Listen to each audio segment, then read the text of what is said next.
क्या सरकारी अस्पताल अब इलाज के केंद्र नहीं बल्कि दलालों की मंडी बन चुके हैं? उत्तराखंड के रुड़की से एक ऐसी खबर सामने आ रही है जो स्वास्थ्य विभाग के दावों की धज्जियां उड़ा रही है। यहाँ रात के अंधेरे में मानवता शर्मसार हो रही है। जब गरीब मरीज उम्मीद लेकर अस्पताल पहुंचता है तो डॉक्टर नहीं बल्कि दलाल उसका स्वागत करते हैं और खेल शुरू होता है जिंदगी और मौत की सौदेबाजी का। रुड़की के सरकारी अस्पताल में इन दिनों सफेद कोट के पीछे काले धंधे का बोलबाला है। सूत्रों की माने तो अस्पताल के कुछ डॉक्टर और स्टाफ की मिलीभगत से यहाँ दलाली का सिंडिकेट चल रहा है।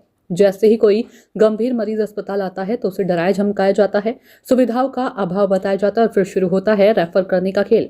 अस्पताल से रेफर होते ही दलाल गिद्धों की तरह मरीज को दबोच लेते हैं। एम्बुलेंस के जरिए मरीज को सरकारी अस्पताल के सीधे उन निजी फर्जी अस्पतालों में पहुंचाया जाता है जो शहर में कुकरमुत्तों की तरह उगाए हैं।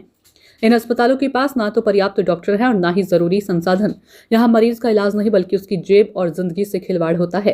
रात के अंधेरे में सरकारी अस्पताल में दलाल कैसे बेखौफ घूम रही हैं? क्या स्वास्थ्य विभाग को इन बिना मानक वाले फर्जी अस्पतालों की खबर नहीं? आखिर क्यों इन मौत की दुकानों पर विभाग मेहरबान है? क्या किसी बड़े हादसे का इंतजार कर रहा है प्रशासन? नवनियुक्त सीएमएस डॉक्टर ए.के. मिश्रा ने जिम्मेदारी संभालते ही सख्त तेवर दिखाई हैं।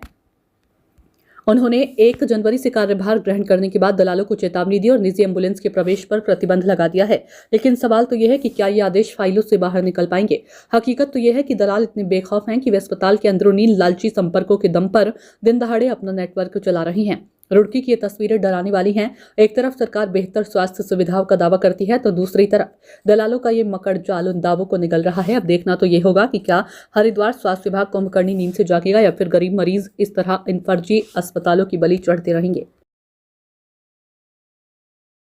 मैं 1 तारीख को चार्ज लिया हूँ। उसके बाद से जो मैंने जहाँ गड़बड़ियाँ देखी उसके लिए मैंने प्रयास किए हैं। सबसे पहले एम्बुलेंस वाले अंदर रहते थे हमेशा, तो मैंने उनको हिदायत दी कोई एम्बुलेंस बाहरी प्राइवेट एम्बुलेंस हमारे कैंपस में नहीं रहेगी। तब से वो नहीं रह रहे हैं। बाकी कुछ दलालों की भी गतिविधियाँ थी जो मरीजों को यहाँ से बाहर ले आते थे।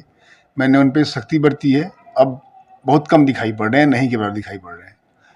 बाकी जो काम अस्पताल में होने थे उसके लिए मैंने प्रयास किए। जैसे रोड यहाँ की टूटी हुई है उसके लिए मैंने नगर निगम से वार्ता की है, एस्टीमेट बनवाया है। रोडें सब बननी चाहिए। इमरजेंसी में CSR फंड से किसी एजेंसी द्वारा वो काम भी शुरू करवा दिया गया है ताकि वो नए सिरे से अच्छा ICU अच्छा बन जाए हमारा इमरजेंसी। ठीक है। सर, बात की जाए तो जिस तरीके से डॉक्टर भी समय से नहीं आ पा रहे थे, तो अब आपने चार्ज संभाला है, तो क्या लग रहा है कि अब डॉक्टरों को भी कुछ हिदायत दी? मैंने डॉक्टरों की मीटिंग ली है। सबसे कहा है कि आप लोग समय पर आएँ, समय पर जाएँ।